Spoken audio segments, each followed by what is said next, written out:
Good morning and welcome to the 445 Productive Through Joy show with your host and your boy, Dr. Michael Datcher. The show airs each weekday morning, hella early AF at 4:45 a.m.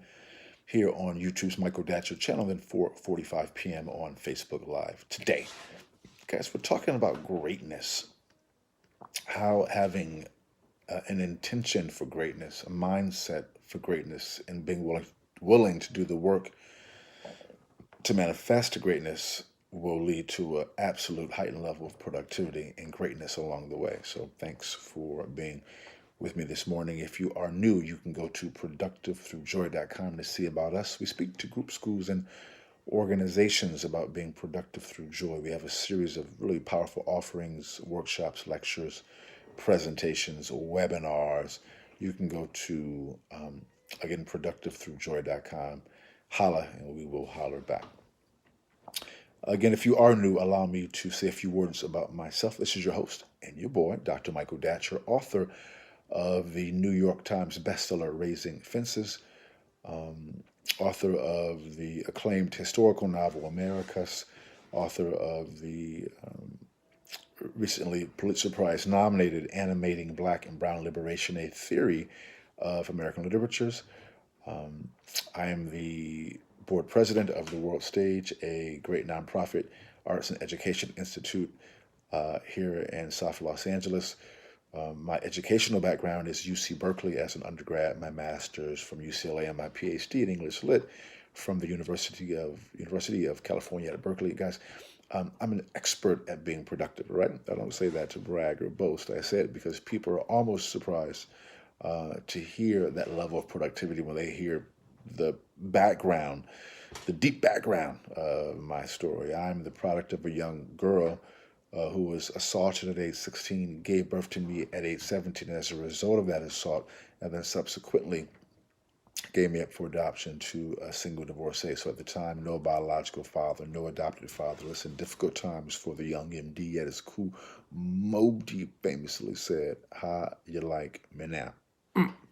And if I can be this productive and be so through joy, we know many people can be productive in their own lane in their own way. So that really inspires this show because I know it's not where you're from. It's where you're about to go. So thanks for joining me this early morning for those of you watching the show live. So let's dive into today's topic. We're talking today about, let me also say, let me encourage you to hit the subscribe button and become a subscriber, of course, on this show. Let me dive into the topic. So we're talking today, guys, about greatness. And point one is we encourage people, including you, to ascribe to greatness, to be intentional about pursuing greatness. As a professor, I see I'm around lots of 18 to 25-year-olds, and even in that high achieving cohort, there is a uh, there is a reticence to talk, or at least openly talk, about being great. And that may also translate to a unspoken desire to not pursue greatness. In part, I think, and not that there aren't going to be great people doing great things, and not that there aren't people pursuing greatness, but that isn't a part of the discussion. Or there's a certain amount of shame attached to it. So oftentimes 18 to 25-year-olds, right, aren't talking about being greatness because it's my theory, just having observed quite a bit of this, that they are really afraid of being criticized or shamed. That's one of the, as a brief but important sidebar, one of the negative externalities of social media is that, especially young people who are really immersed, younger people who are really immersed, we're all immersed in it, but I mean, to the extent that people who are, 14 to 30 are immersed in social media, it's a lot. And because social media is about likes at its base, getting someone to like what you're doing, there's a lot of quick and instantaneous judgment. Judgment is like the core of social media. And so when you are constantly being judged and seeking judgment, essentially, and casting judgment, it can make you hypersensitive to people judging you in a way that could be construed as negative. So I think that people don't talk about greatness or pursue greatness aggressively is because they don't want to be judged as egomaniacal or weird or who are you trying to do too much, trying to be great. You ain't great. They hear that voice, that preemptive voice in their mind, I think, and that prevents them from pursuing it. So after you, which I think is a problem, because when you are about greatness, when you talk about it, think about it, not like in a weird ego aggrandizing way, but just like, yo, I'm going to do something great. I ain't playing up in here. That helps you along the way to greatness, which is point two. Along with being intentional about being great and pursuing greatness, you want to get a plan, right? To help you along your way. You want to have a way, right? You want to get a plan.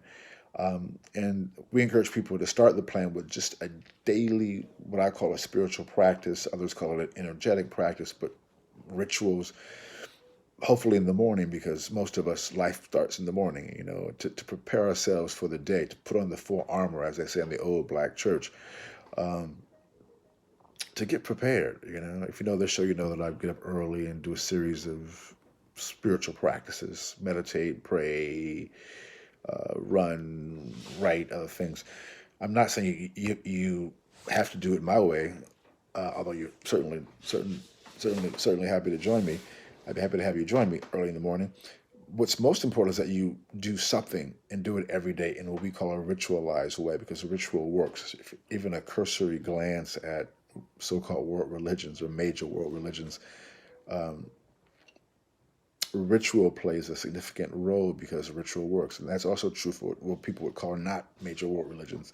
If you know anything about those other traditions that are not as well known as the major faith systems, and so as a way of planning for greatness, it's preparing the self to get ready, right, as part of the plan, and then really thinking through how you're going to do it, like having a plan, right? Which goes right into point three. And then you have to work the plan. And that's the challenge. That's the most challenging part, I find. I've been doing this for quite a while.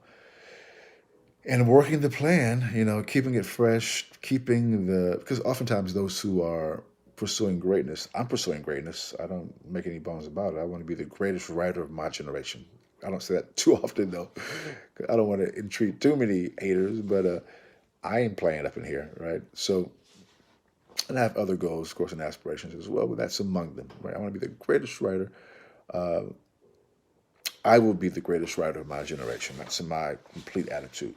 So, that just makes me go, whoa, I have to be on top of my game. So I have to work my plan. So I have this plan, and some of you know the show. You see part of it because you see things that I post, or you watch my show, or you hear about it.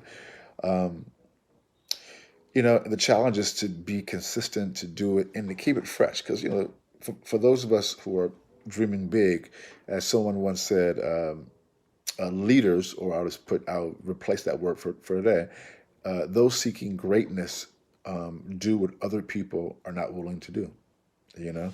Those are facts. Now, you can still, I think, be great in certain capacities without having a radical commitment to schedule or doing things that other people are not doing. You're just a genius. You can just, as the great poet Beyonce says, I woke up like this.